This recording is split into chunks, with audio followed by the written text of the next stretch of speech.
Hey guys, welcome to the Bandemic podcast brought to you by Kinsmen. I am your host, Ray Bada, and tonight on the show we have Mr. Connor Church, an amazing musician from the Coastal Bend that's now making his living as a working musician in Austin, Texas.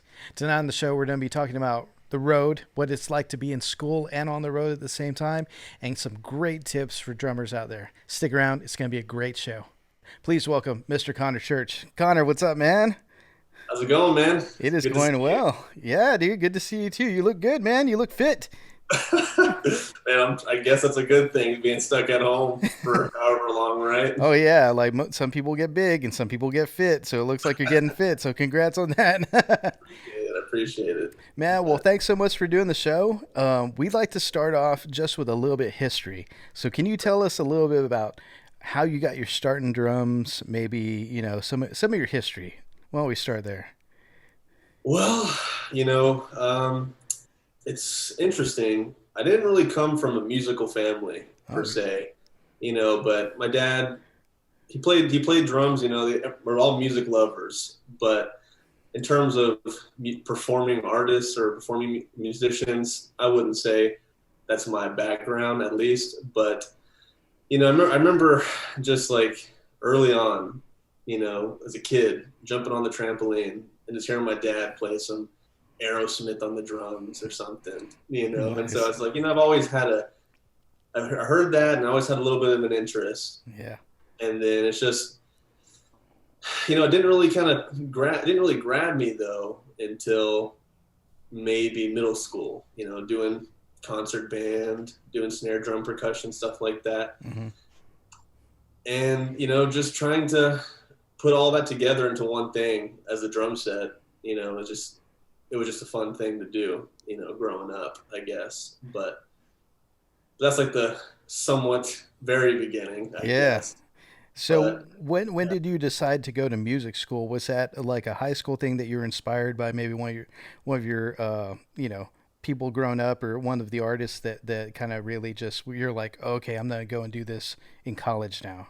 Right, yeah. So, I think a mutual friend of ours, John Leal, um, Mm, he's really kind of like he just kind of grabbed me like in high school just to like and grab my attention towards really pursuing music. He just showed me a new world of like what it's all about. Because I just grew up when I first started playing when I was 12 in middle school and stuff. I was just playing like Metallica. yeah, There's nothing wrong with that.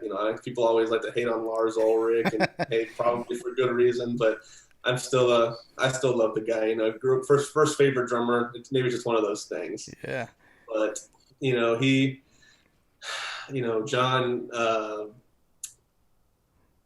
he just showed me that it's not just one thing. You don't have to put yourself in a box and kind of like being able to explore all these different types of music and just what can be done. I guess that's once I realized there's more to it than just playing metal or whatever. I wanted to be able to be as musical as possible, and so I guess the best route for that is going to where the professionals that are doing that kind of stuff would teach, yeah, right? yeah. So yeah,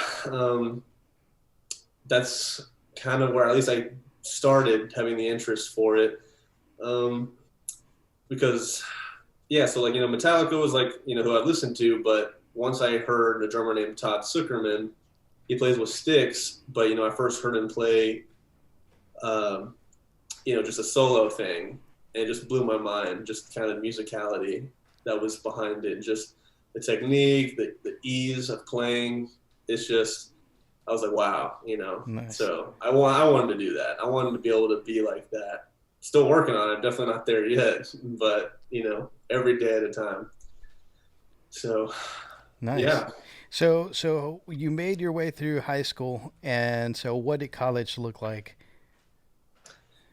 So I wanted to originally pursue Berklee College of Music. Okay, yeah.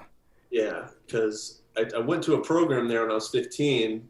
I did 2 years. It was a summer program for I think a week. Um, it was yeah, it was a summer program for 2 years, I guess, one week through, each, and it just really got all these drummers, the teachers there. It just really opened my mind to like different approaches and stuff like that. I loved just kind of being in Boston and being around all those people, Yeah. and so I just thought, well, this would be a great place to go, but it's kind of expensive Oh yeah. a little bit. So, you know, I believe I was doing some percussion ensembles with like the Del Mar, with A&M Corpus, Okay. NUCC, and the Del Mar would be a part of it too. And Dr. Neil Sisahoot and Dr. Abel Ramirez, they would give me calls by the time I was trying to get to, about to graduate high school. And they said, we'd love to have you at Del Mar to try to kind of groom you for these bigger schools. That way you don't go in kind of green, Yeah. just it'll be maybe a little bit ahead of the curve a little bit. So then they just let me, yeah, I went to Del Mar for 2 years, for free. So I mean, Nice. so it was nice. I really enjoyed my time there. So I went to Del Mar for 2 years, and then, you know, after that I went to UNT, and that was definitely a crazy experience as well. Yeah. Um, but I'm skipping a lot of like in between things, but there was a lot of kind of reasons or just, UNT wasn't necessarily the plan, but, I still wanted to go to Berkeley, but it's just things kind of just changed, mindsets kind of changed. And, I met different people that all were saying, hey, you should go study with Ed Soph, at University of North Texas. And I just kept hearing Ed Soph and UNT and stuff like that. And I was like, well, shoot, let me go look into this. And so that's what I ended up doing. I went to a camp for a week there also, I think when I was 18. Or wait, was I 18? Yeah, I don't know, maybe 20, something like that. I think it was before I was in Del Mar, I think. Okay. And then I did that just to get an idea. And I was like, yeah, I really want to go here. And just because I just felt like jazz would be a way to just really help musicality and just expression and just a lot of stuff. And that could be trends, that can be, what's the word I'm looking for? Expressed in other types of music, Yeah. in a Yeah. way. So, Nice. yeah. So you've been exposed to massive musicians since a really young age. What do you think that? Do you think that helped you? How did that help you being exposed to just the world once at Berkeley and then some monsters at UNT? What did that prepare you for? Oh man, it's pretty. Hearing that, honestly, it kind of blows my mind sometimes. The way you say it, it really is. It is really being exposed to the world. I mean, those are like two crazy big hubs, and it's just it's hard to explain, because I guess, being in Corpus, right? My whole life, you I don't know how to really say this either, but it's like you have a view of yourself maybe, in your town, and you go to another place and then you're just kind of nothing. Not really necessarily, not exactly nothing, but you got to build yourself back up. Yeah. You know so many people in Corpus, or you have all these friends, musicians, and you just feel like, oh, I got something going on. And then you move away and it's like, oh, okay, I gotta start doing this again, Yeah. Yeah. Yeah. myself, sort of thing. We've been speaking about that a lot on the pod with different people because, Corpus is a relatively small town. The Coastal Bend is a relatively small area. But one thing that we've been exposing people to is just how many monsters there are around here because there's sometimes not really anything to do. So you Yeah. just play and play and play. You know what I mean?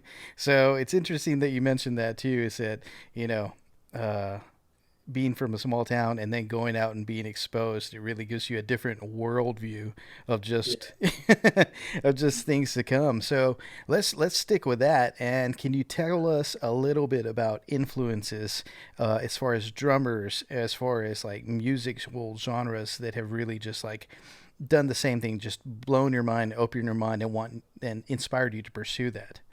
Right. So yeah, I mentioned briefly earlier, Todd Zuckerman uh, is my all-time favorite drummer. There's a video that I saw. It's on his DVDs, Methods and Mechanics, one, but it's not his song, but he played along to it. I think it was arranged for him or something, and it was like an odd time. Just something I've never heard before. Kind of, I wouldn't necessarily, maybe fusion like, Okay.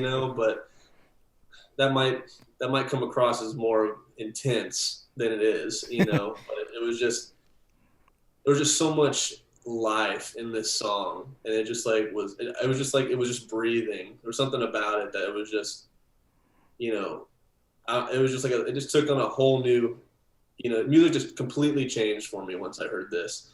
But so yeah, so hearing that, and he went to Berkeley, I think for a year, Okay. not too long. I don't think he was even, I don't think he was like, you know, a normal college kid age either. I mean, it's just like he just kind of went, like, which is awesome, but it's just, so I knew he went there. I thought, this would be a place where I could try. That's why I went to Berkeley for those 2 weeks over 2 years.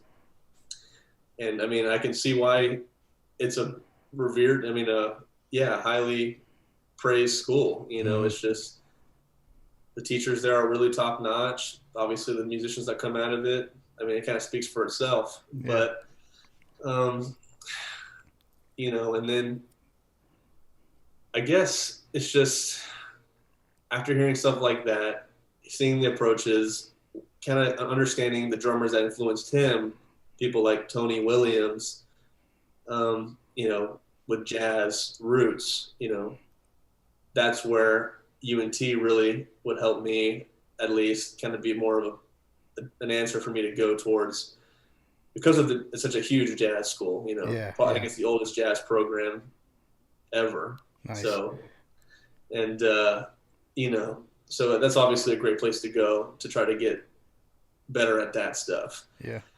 But the kind of funny thing is like, I was always, I think growing up in a middle school band and stuff like that, I just learned how to read music, through band. When I went to high school, I was in jazz band and I just read the music, the charts. And it just, I just didn't even think, like I was playing like jazz, right? Yeah. Excuse me. And I didn't even realize it was like a thing, if that makes any sense. I was just playing a thing. I was just playing music. I didn't realize jazz though had a history. Okay.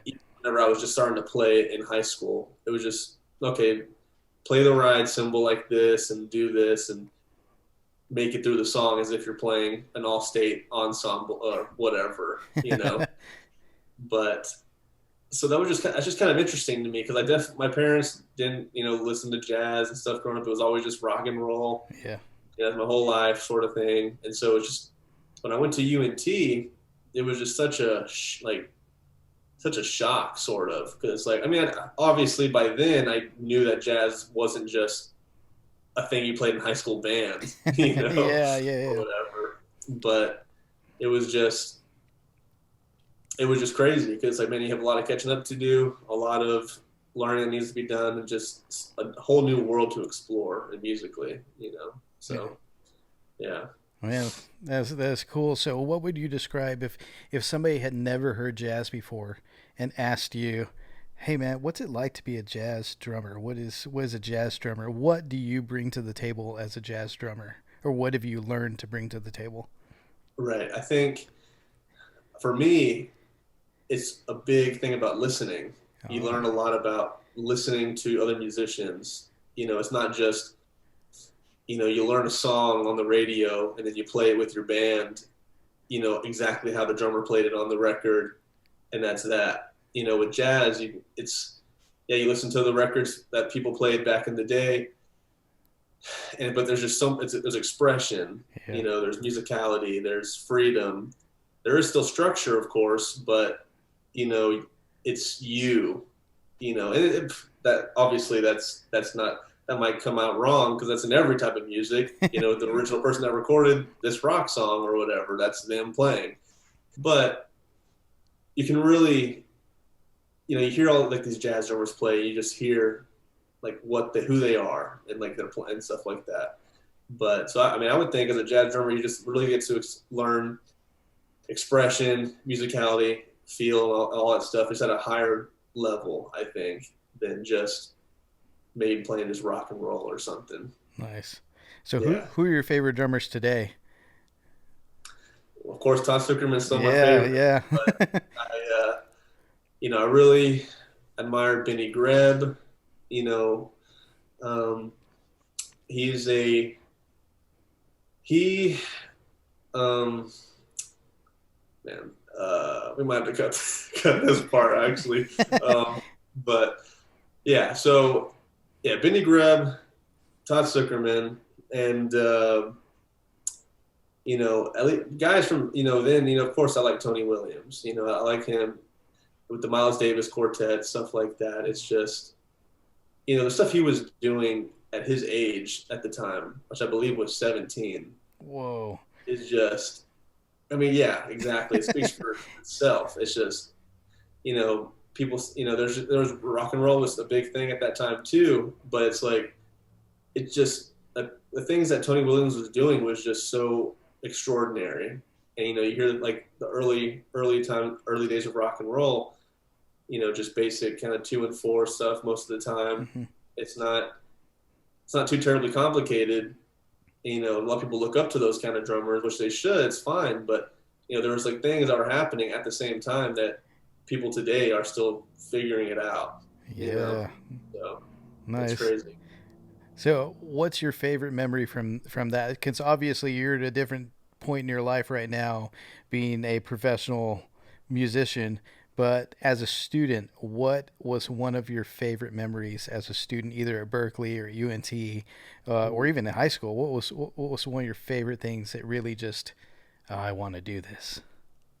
Yeah, man, I think that's a tough question, sorta, because really that whole experience in high school with John was just. That's the part where I was like, okay. Like the world, it's like the heavens just parted. Once I saw Todd Zuckerman play that song, it was just like, what the heck's happening? I really want to go this route, and I want to be able to express myself on the drums as well as he can.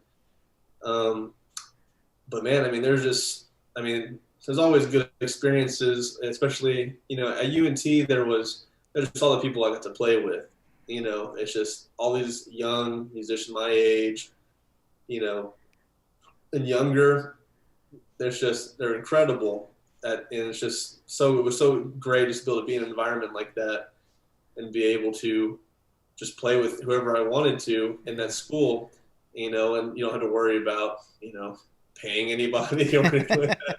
It's just, hey man, you want to jam? And so, yeah, I'll be right there kind of thing. And everyone would play or whatever.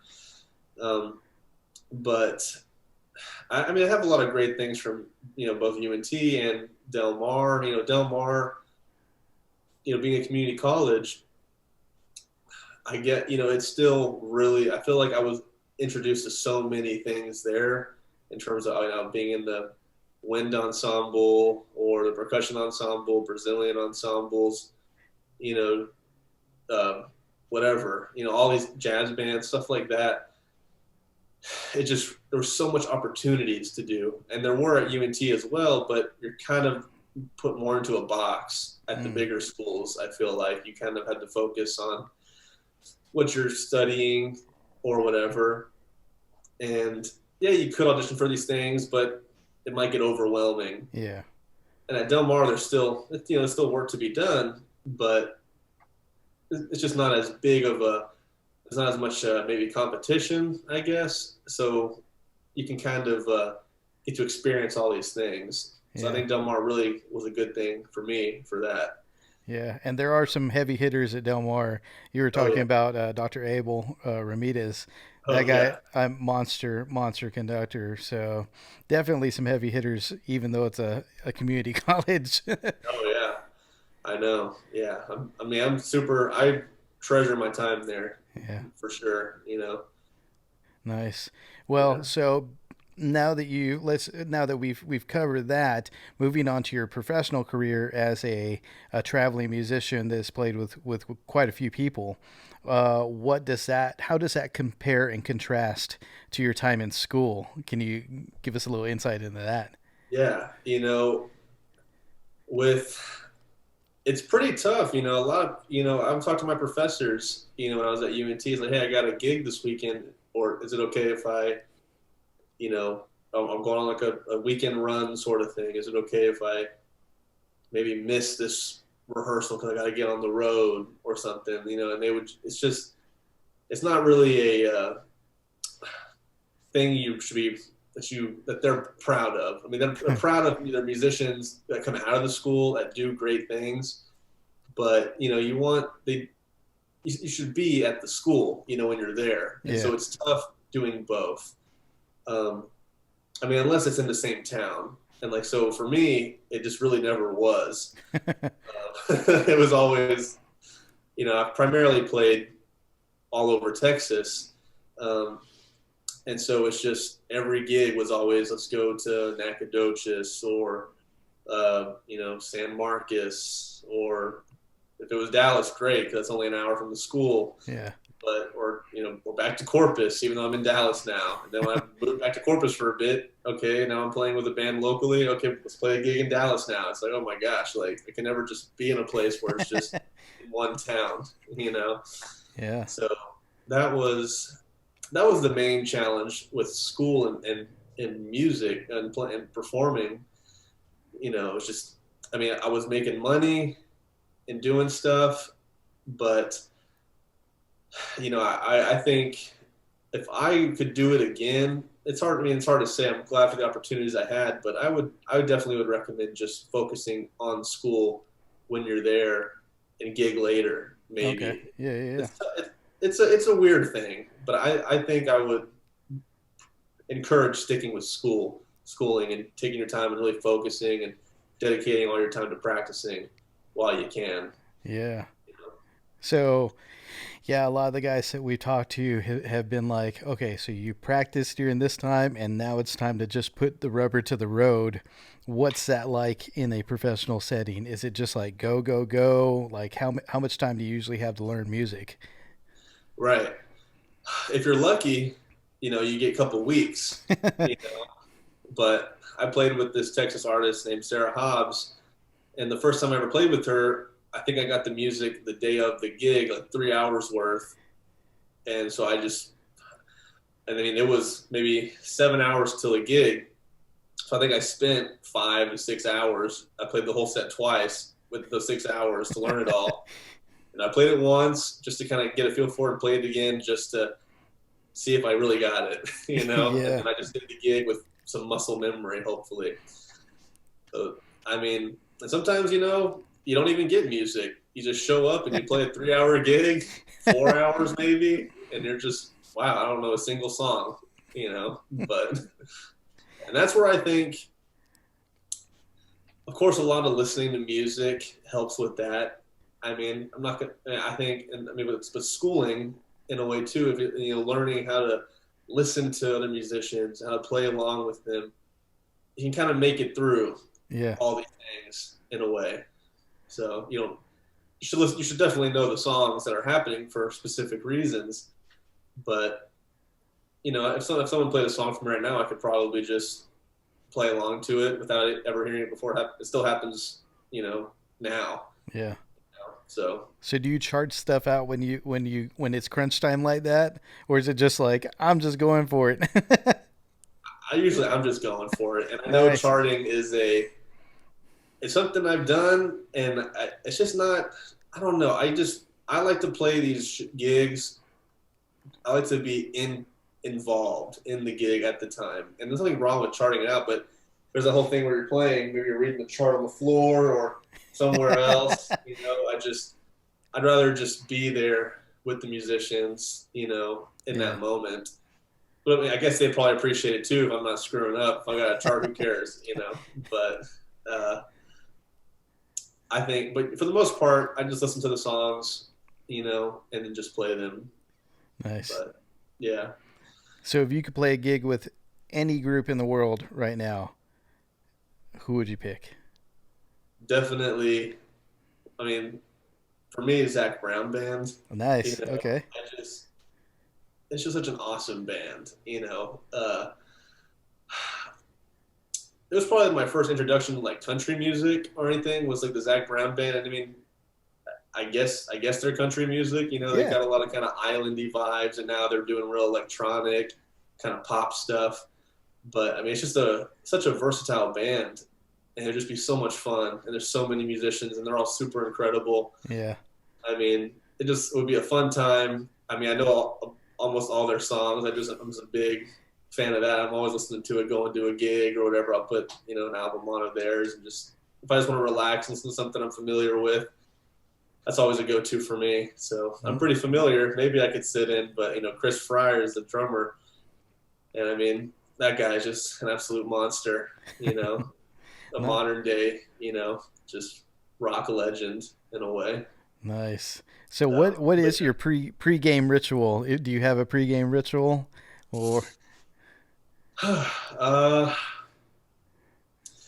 Well, I think it depends. Like, with the Jake Ward band, who I'm playing with now and a tour with, not so much nowadays, but, back when things were still normal-ish. Yeah.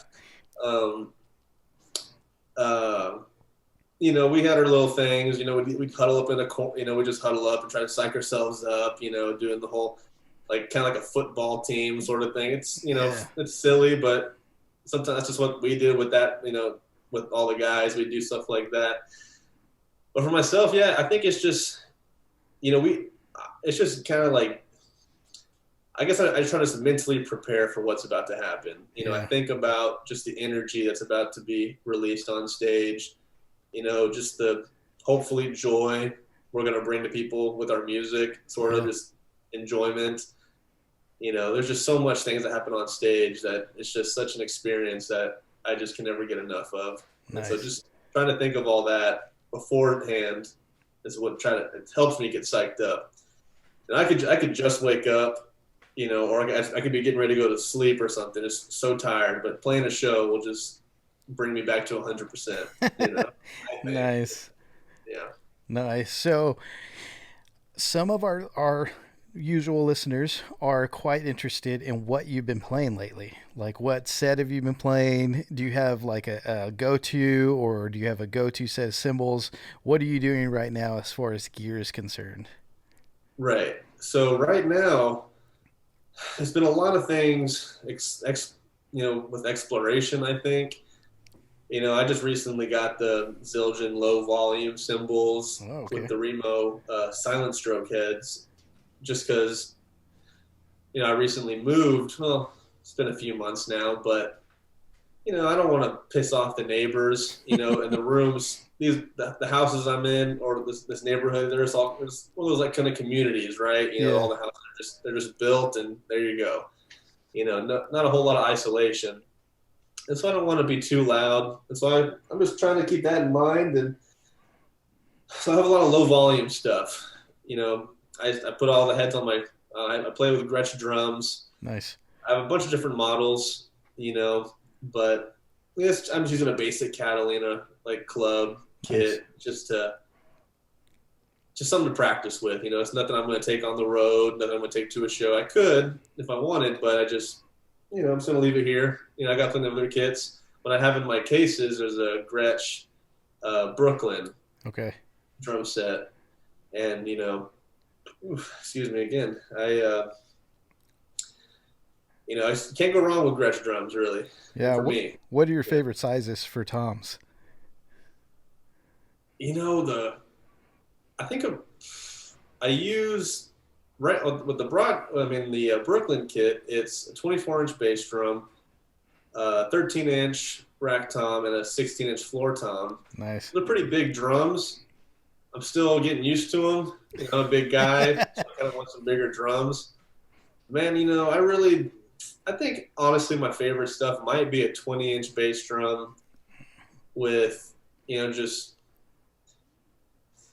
maybe a 12-inch rack tom, 14-inch, pretty basic 14-inch floor tom, pretty basic setup. You just get so many tones out of stuff like that, depending on what heads you use and how you tune them. Yeah. But of course, you can do the same thing with anything. But I think those are my favorite, at least dimensions wise. Nice. But yeah, you've been a Zildjian guy for a while, and I've seen you with Zildjian Symbols, and you have this crazy ride that I absolutely love. And you have to remind me what it is. Yeah, it's that's the K Constantinople, I believe, a medium thin low, 22-inch, maybe 21. Gosh, I know I'm gonna hit myself later, but it's just it's the other one or the other. But it's definitely one of those. 21 or 22. Can't recall correctly right now. But man, yeah, that cymbal. That was recommended by one of my teachers, Joel Foljam. He's a teacher in I think at the University of Houston. Okay. He was adjunct, but yeah, he recommended this cymbal, so I bought it as soon as he told me about it, and it's never let me down. It's just it was mainly for jazz stuff. I use it all the time at school and for jazz gigs, but it's just, it just works with everything. Yeah. And I think Keith Carlock uses Constantinople's for a lot of his stuff. But yeah, I love that cymbal. So, yeah. You hit it, and instantaneously 5 guys that know what they're doing are like, it's just like, it's such a specific sound. So what else are you using as far as cymbals? Do you like 2 crashes and a ride and what's your cymbal setup look like? Right. Yeah. So yeah, I got the ride cymbal. I use the K Constantinople, depending on the situation. And yeah, I usually use a pretty basic kind of jazz, well, maybe not jazz, but just a pretty basic setup. You got the crash on your left side, another one on your right. I kind of like having a second one on my left. Okay, yeah. Almost, parallel with me or whatever. But it's just to have a little more movement around, I guess, just to feel a little more rock and roll-ish, maybe. Yeah. I don't know. But having the more cymbals just creates more sounds. It gives you more things you can do musically. But yeah, I think that's my kind of go-to thing right now, is having probably 3 crashes and a ride. And if I could have another one, I'd probably just have a really big crash ride or something. Nice. But yeah. Are you pretty specific with your sticks that you use, or does it vary from gig to gig? It does vary. Okay. Why is that? I'm not a drummer, so I gotta ask, why is that? Sure. Yeah. Why? Well, because there's different tapers, different beads, different rebounds and responses. I use Vic Firth drumsticks. And with jazz, with rock and roll stuff or with country, blues, whatever, I usually use a Vic Firth 5A. Okay. Just because it's solid. I get enough response. And I get enough rebound and enough response from those sticks. It's versatile enough for that. But for jazz, I need a little more touch. Okay. So I use my professor at UNT. I studied with Ed So first, but then he retired, and then I studied with Quincy Davis, another incredible musician, incredible drummer. And we talked about, I think, one of my last lessons. I was like, the drumsticks are so expensive. I just really can't afford. How do people learn all this stuff? With drums in general, it's just interesting how people can just find all these sounds, because it's just cymbals are $200+. Yeah. Drums can be obviously ridiculously expensive. There's just so much to try. So I was talking to my Professor Davis, and he, he's sponsored by Vic First. We had a bunch of drumsticks, and he's like, "Here, just try all these out," which was awesome. And I decided I really liked the Peter Erskine, right here, big band stick. Peter Erskine big band stick. It's got a thin taper at the end, and the bead's long and narrow. It just gets so much bounce out of a ride cymbal. It just feels so good. And it's thick enough. I think it might be a little thicker than a 5A, which, for me, like I said, I'm a big guy. Long arms, stuff like that. It's just I get the reach. Not that I really necessarily need it, but I have that. There's just so many options. There's just so much I can do with these drumsticks. Yeah, can't go wrong. Peter Erskine, that guy's crazy great. Yeah, definitely. Yeah. So you're talking about how the way things interact. So how long did it take you to find the right match of cymbals that interacted with each other and interacted with your drums and you? How long? A beginning drummer, how long would you say would take a beginning drummer to get to the point to where you are, where it's like, no, this works, it's cohesive? Right, man. It's a never-ending journey, truthfully. Nice. Truthfully, but when I first started, I was getting those Zildjian, cymbal packs. Yeah. Where it's like the A custom 14-inch hi-hats to 16, 18-inch crashes and 20-inch ride or whatever. And, that was like, oh my God, I'm a pro now. Once I bought it. I first had the ZHTs, yes.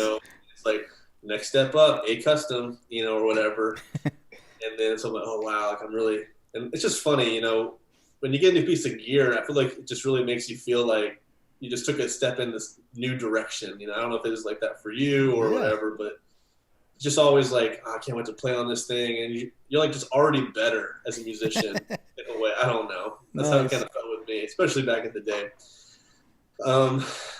So when you're starting out, you got to get what you can afford, of course, right? Yeah. And you just got to feel it out.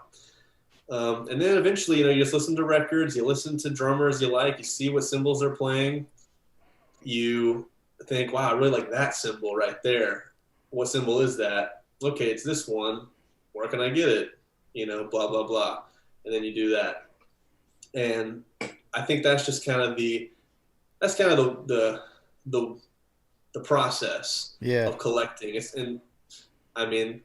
Professor Davis, he had, and even Ed Soph, they just, in their office, it was just like hundreds of cymbals. It's like on the ground against the wall, and like, they was like, okay, I'm gonna try this one, pick this one out, and it's just, they have cymbals for every occasion. Yeah. Eventually I'll be there, one day. Oh yeah. But it's just, costs money to get there, of course, and, or endorsements, whatever, maybe. Yeah. But yeah, it's a process. You hear what works. You try to find something that just blends well with the other cymbals. And for me, probably my new favorite cymbal is just my EFX crash. Okay. I think it's a K, and it's just, Zildjian. Yeah. I pretty much use all Zildjian stuff. I've tried other cymbals. When I played at Church Unlimited for a long time, and I was lucky with them to where I got to experiment with a lot of different types of cymbals, because different satellite campuses had Sabian cymbals or Meinl cymbals. At the broadcast campus, I think when I was still playing there, they were really using a lot of Meinl cymbals. Okay. And for me, Zildjian just kind of really stuck out, for me at least. Like, it just gave me the sounds that I wanted. Yeah. But I'm probably never going to get sponsored by Meinl now if this ever they see this. if it ever happens to work. But if I change my mind, I'll have to cut this out later. So we ask everybody, we have to ask everybody, the house is on fire, everybody's safe, all the pets are safe. What's the one piece of gear that you're going in for and you're taking out for sure? My custom stick bag that my lovely girlfriend made for me. Nice. Well, not she make for me, but she got made for me. Nice. I mean, I cannot leave that thing. Yeah, It's just yeah. too special for me. I know it's a stick bag. Let the cymbals burn, let the drums burn, but I'll keep the stick bag. That's awesome. That's Yeah. awesome. Well, a few people knew that you were headed in. So they had one question, and we have this segment called What's in the Box, and we usually stick some interesting stuff in there and then we talk about it. But when people Yeah. heard that we were going to have a drummer on the show, they had this one burning question, and it's what's in the box. And Okay. it's drum keys. Okay. And the drummers wanted to know, how do you keep from losing these things? Because I'm pretty sure these are both yours. And I just ended up with. So, I how do you hold on? Yeah. How do you Yeah. hold on to these things? What are Gosh, your that's tricks for holding on to drum keys? yeah. Like I said, that stick bag I have has a perfect spot for drum keys. So I Nice. just throw them in there, and I don't have to worry about them. But man, I used to put them on my keychain, right? Yeah. But I just hate walking around with a bulky drum key stabbing my leg, you know. So That can be painful if you sit on that in the wrong I way. just exactly. So I just I know, man. I've lost so many drum keys. It's just not even funny. But I try to put them in places where I know, okay, when would I need a drum key? So okay, I'm tuning my drums or something. So put them in a drum case maybe or Yeah. something, just so it's in there.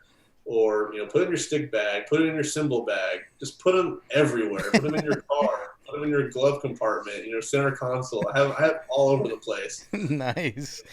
So it's just that way. Okay, if I ever forget, I got one here. That's a really good tip for guitar players too. Put picks everywhere because the bottom of the ocean is lined with two things: picks and drum keys. Oh man, Definitely. dude, that's good. I hate to get dark, but I gotta ask you, what's been life like as a musician since the pandemic hit? Man, definitely not great. I mean, it sucks not being able to play, Yeah. anymore as much. I mean, luckily, I'm definitely not playing nearly as much as I wish I was. I mean, I know there's going to be guys on here, this podcast, friends of mine from school that even graduated a year before or even in there now. I mean, everyone's journey is different in terms of where they're at. But for me, it just seemed like things really hit pretty at the wrong time. Mm. So luckily I'm playing once a month, in Austin at this outdoor place because it's outdoors, Mm. so it's everyone's taking their precautions and stuff. So that's good, but I'm teaching private lessons, Nice. which that's really the thing that is most helpful probably right now. I mean, if I could play more, that'd be really great, but it's just really hard to find those gigs, and unless because you got to have people that first want to go out and do it. Yeah. It's just there's so many factors now besides just like, okay, I want to play because I need to make some money, or I mean, unfortunately, that's maybe as bad as that sounds. If you want to do music as a living, you got to make money, right? So Yeah. it's just Yeah. one of Yeah. those Definitely. things. So, you know, you know, uh, yeah, it's just I'm trying to find as much work as I can when I can. I talked about my quiet cymbals and drum heads. Well, because I'm in this neighborhood, and all houses are super close together. I don't want to piss anybody off, so I can't really play real drums, and I can't record them, so I can't really record remotely. Yeah. Sort of stuff like that. So as much as I wish I could experiment with the whole recording yourself in your own, I could just have fun, in here and do that and make some, Instagram videos or Yeah. whatever. I can't, for me, I don't have that luxury just because of the resources and stuff like that, at my disposal at the moment. But so it's been a tough few months for sure. Do you notice a increase in gigs like coming up? Now that things have kind of eased off a little bit. Yeah, I'm really hoping things are picking up soon. I think I know well, as of right now, I know I'm supposed to be playing with the Jake Ward Band, which would be one of our only shows we've had almost all year. Wow. We kind of, that should be in October. Hopefully things still happen, but Jake, he just had a baby, which is awesome. So he's, we'll see, and honestly, I mean, I don't blame him if something goes wrong. I mean, take precautions, keep your family safe. It makes sense. But if it goes great, if it happens, that'd be awesome. I mean, I miss the guys. I miss playing. It's just a great time being able to do that. So we'll see, But I do think things will look up. I mean, I feel hopeful, but, we'll see. Yeah. So what have you been doing with your pandemic time? We have to ask that too because people do different things. You know what I mean? For sure.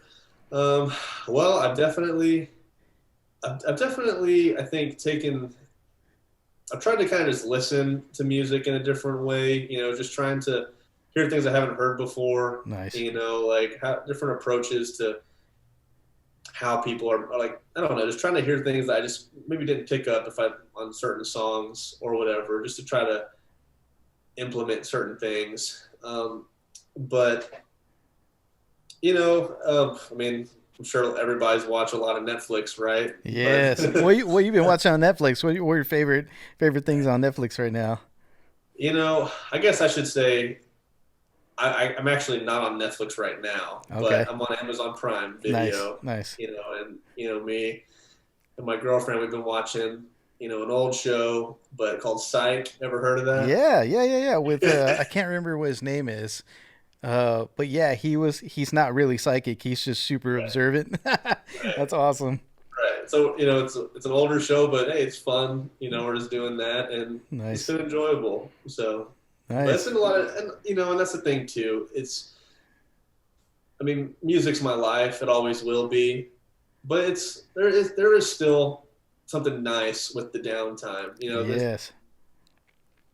Of course, some people are still hustling and still grinding, and that's great. Things are, but it's just, there's always good things to have whenever you have a moment to really just sit and enjoy the moments around you. I think a little more. Definitely. Yeah, a few people that I've talked to, especially my dad, he was like, "This will never happen again." Right. He's like, take it. Well, yeah, hopefully, right? But he was like, take advantage of this time. Do all the things that you thought you never had time for, and you know what I mean. So that's kind of what helped birth this podcast. But yeah, man. So what would you, if you had to give some tips to aspiring young musicians? What would that look? Maybe more specifically drummers, since you guys are a very specific breed and you need very specific things. What would you tell some young drummers? Yeah, man, I guess play what you like to play first, obviously. There's something that inspired you to play. So really dive into that, learn as much as you can. And when but don't stick to that one thing. It's just, even when I was like just starting to play Metallica, when I first started playing, I didn't really just play that. I went to Megadeth, same thing, right? But it's just like, it's a different band, different drummers, different things.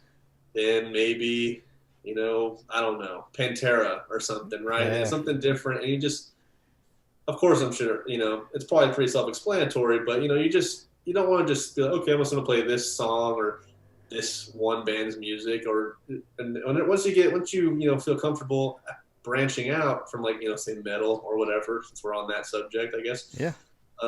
Just, think about other music that maybe like your family or friends like, and listen to that and start listening, and don't be afraid to really dig into that, because there's just different skills in each thing. You're not going to get the same feel.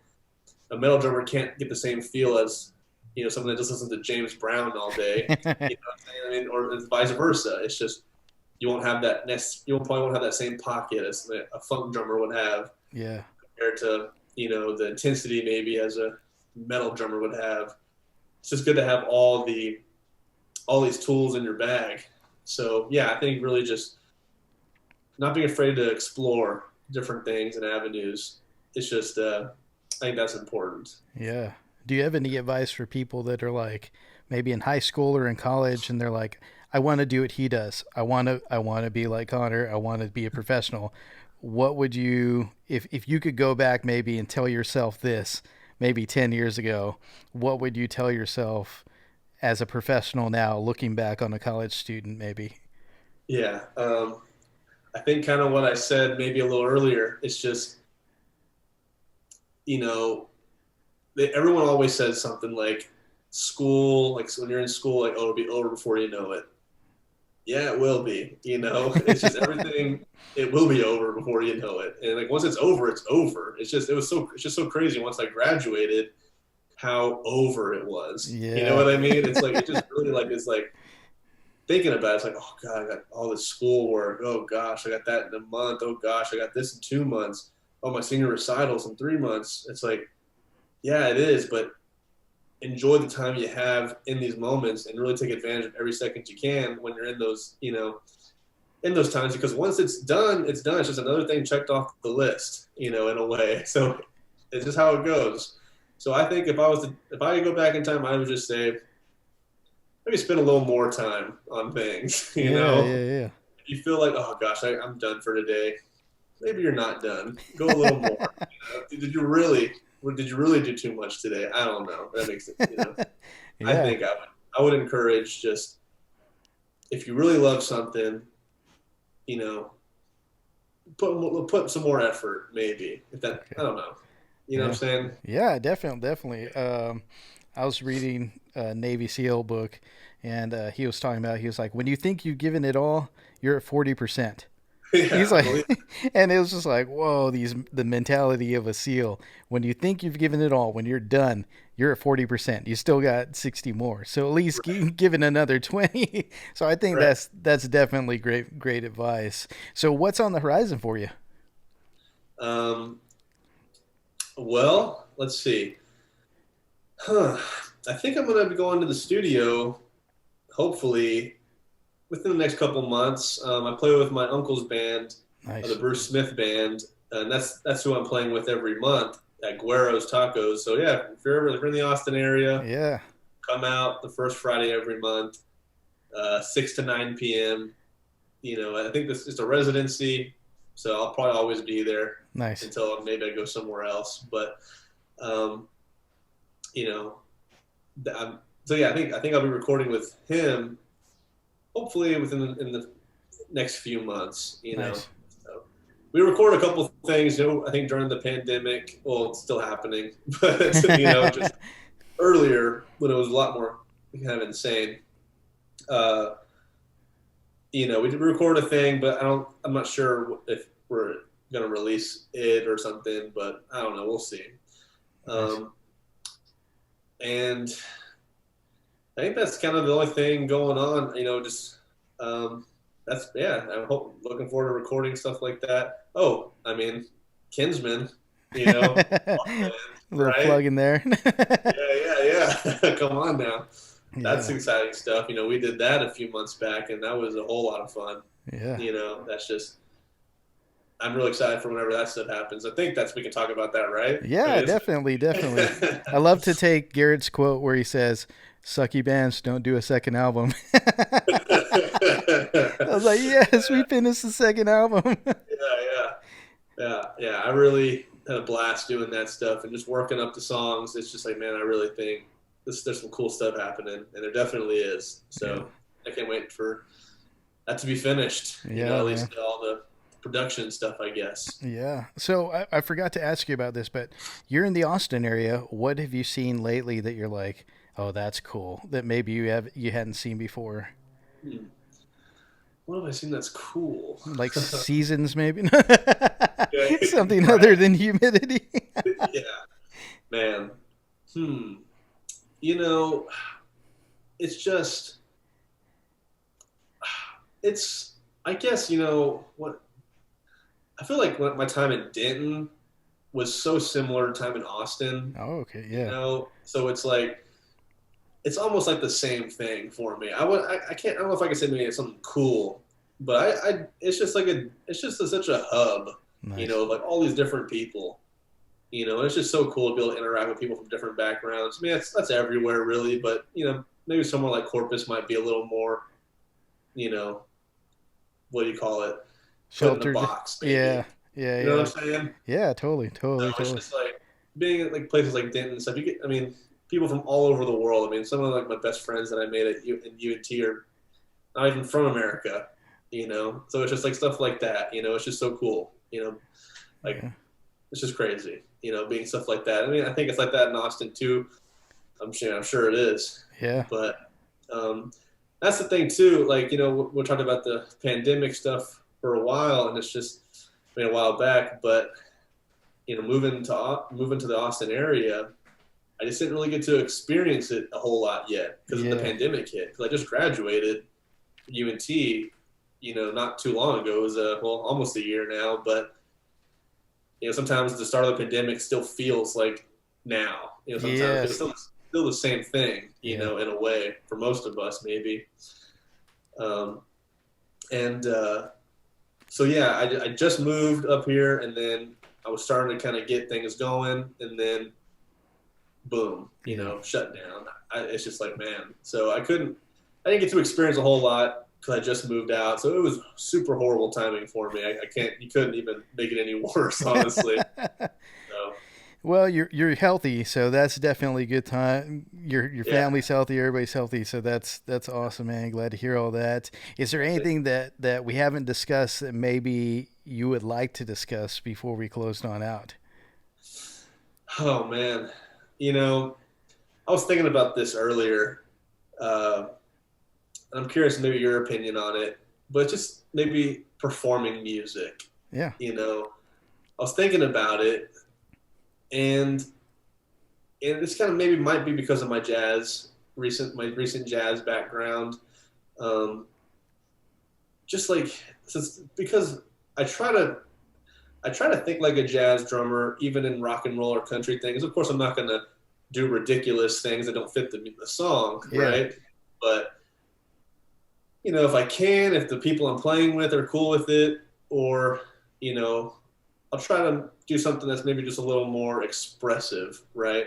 yeah, And so I was just thinking about playing, like doing that stuff live, and why I look forward to performing live. It's just like, for me, it's kind of just like, I mean, I enjoy things like watching movies or stuff like that, like going to the theater, which is a thing you can't really do anymore, so that kind of sucks. But um, playing music's like sitting down in the movie theater for me, and just when that crazy scene happens, it's like when I hit this certain crash with this certain thing, it's like that's that scene happening right there. I don't know if that makes any sense, but it's like playing music. It's like just a story unfolding, yeah.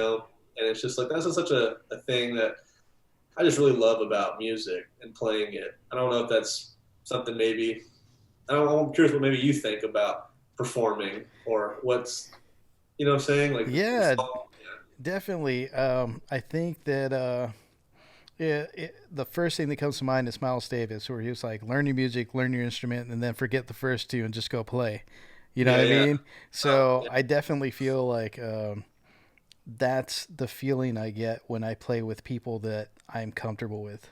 You know what I Mm-hmm. mean? That it's like, oh, we know the music. This is we wrote this music, you know what I mean? Yeah, And I know the music. So, yeah, it can just be like this other dimension, maybe not, tripping on shrooms other dimension, but other dimension where it's just like you're free and the expression that's inside you is free to move, through this funnel without like what do they call that, like a grate or something that's hindering it, you know what I mean? yeah, yeah. So yeah, I look at things kind of like that, especially when you're doing your own thing. It's kind of like yeah, this is just coming out freely. You know what I mean? And the more comfortable you are with the people around, the more comfortable you are with the music, then Yeah. that's just that great dissolving and getting out of the way, and it's Mhm. just like boom. You know what I Yeah. mean? So Hmm. yeah, Yeah. definitely love that part of music. I think that's my favorite part of music, and of course, knowing that um, you're what people came to hear. I Mm. think there's no feeling like that in the world. You know what I mean? If you know that the people in the audience are there because they want to see you, it's like it's encouragement, and it's Mhm. also like let's go. Definitely. Definitely. Yeah, I agree with all that. That's like, once you kind of get yourself out of the way, you can just really let your musicianship come out. And that's definitely a big thing that that's just not teachable. I don't think, it just happens. You feel like, wow, the music's just really happening. We're all locked in. We're all feeling this. We're all having a good time. Yeah. Yeah. Where was a show that you saw that happen? Was there a show that maybe not a band that you're in, but that you saw and you're like, it's happening? And I mean, it happens a lot. I think, you talked about getting in the zone, I think earlier, and I'm trying to think, man, there's a book about this. You know, I personally haven't read it, so man, but I know it's about this. And like, when I was at UNT, I wish I could remember the guy's name, but it's really about. I think he came and gave like a lecture on it. So I'm sure it was more or less what the book's about. So I Yeah. kind of have a gist of it. Um, but it's about just kind of getting into that zone, and I know exactly what he's talking about. I know anybody that's experienced this. I know you know it. It's just like a moment where you're just like outside of your own body, and you're just like the music's just happening, and you're just hearing all the things happening, and everyone's just connecting. Yeah. And that happen. I mean, it happens a lot for me, luckily. But there have been times too where it doesn't happen for a long time, Yeah. where it's like, and when that happens, I feel like it's heavy, like not in the good way. You know, your body is just like heavy, like it's like this weight is on you, like because you're thinking too much, maybe, or you're just not letting what needs to happen. You're just thinking too hard, Yeah. and I don't know. I think that's how you really get past. I think that's how you get into that zone, that mindset is once you just stop thinking too much and you just let it. You know what you're doing. You're good enough. You've Yeah. worked hard at this. Now execute it. I don't. So, but yeah, I wouldn't say necessarily I've seen it because I think that's just some. I think maybe I just felt it. Yeah. If I maybe I haven't maybe I've been to a show. I think the last concert I went to was Jack White, right? Yeah. Okay. Yeah, man. I mean, crazy good. The Raconteurs are. Yes. Yeah, yeah, and it was just so good. And I think it's just one of those things where like I didn't necessarily see them in the zone, but they were, and I was there with them because I was just like they're taking me on their musical journey, and I was just enjoying myself the whole time. It's just they were just performing at high level, and they were just really doing what they had to do. But so yeah, um, that's like I think that's for not necessarily seeing it, but being not the one playing. I think it's necessarily feeling it, I guess. Nice. And then when I am playing, it's happened. I know it happens. It just happens a lot, and Yeah. it's just one of those things. that's But yeah, that's um, nice. but yeah, Nice. Well, so like, just I want to just stay there for a second. What are some things like that help you get there? As far as like, if a musician came up to you and he was like, "I want that," what do you have to have that? Because I know for maybe like a bass player, he's like, in order for me to have that connection, I need to hear the kick drum. I need to yeah, yeah. feel the kick. So, what is it for a drummer that makes you or helps you get to that? Like, if you don't have it, it's not going to happen. But if you do have it, oh, you're one step closer. Yeah. Okay. Let's see. Hmm. I think for one, I think what you said when you're playing people you're comfortable with, that's a big thing. I think it's hard to get into that space if it's maybe like your first gig with somebody. You know, Yeah. definitely that's definitely a hard thing to do. But hey, it's possible. You know, I played. There was a local band. I don't know if they're still playing in Corpus. They were called Bandora. You Okay. know, it was Elizabeth Lamas and Jose Garza. Um, gosh, I hope that's his last name. But and Damian Diaz. Okay. And you know, we just they're all my friends though. I guess that's kind of maybe that's why it was such a good first gig. And you know, there was some rehearsals too, but you know, I did reach that zone there. But I guess yeah, how to reach that and what I'm listening for, or yeah, I think it's the things that do block it. I think are for sure. I think really it's just you got to be comfortable. Okay. You Yeah. know, Yeah. Yeah. comfortability. You got to feel confident. That you know what you're doing. You believe in yourself. You know, so, I mean, yeah, confidence. That falls with that because it's just believing in what you're doing. You know, if you don't think, oh gosh, I'm not a good jazz drummer. You know, I don't know. You're doing your first jazz. I'm not saying that. I'm saying if you're on your first gig, maybe with a jazz band, you're like, oh gosh, I'm not a jazz drummer. You have that mindset. Yeah. You're not gonna ever get there. You know, you got to be thrown into the fire.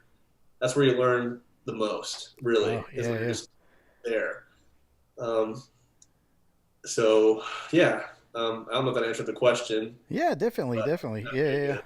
That's all good stuff to think about. So let me ask you this: somebody wants to take lessons with Mr. Connor Church. Where can they Okay. find you? Man, well, What's the you can best message way? me.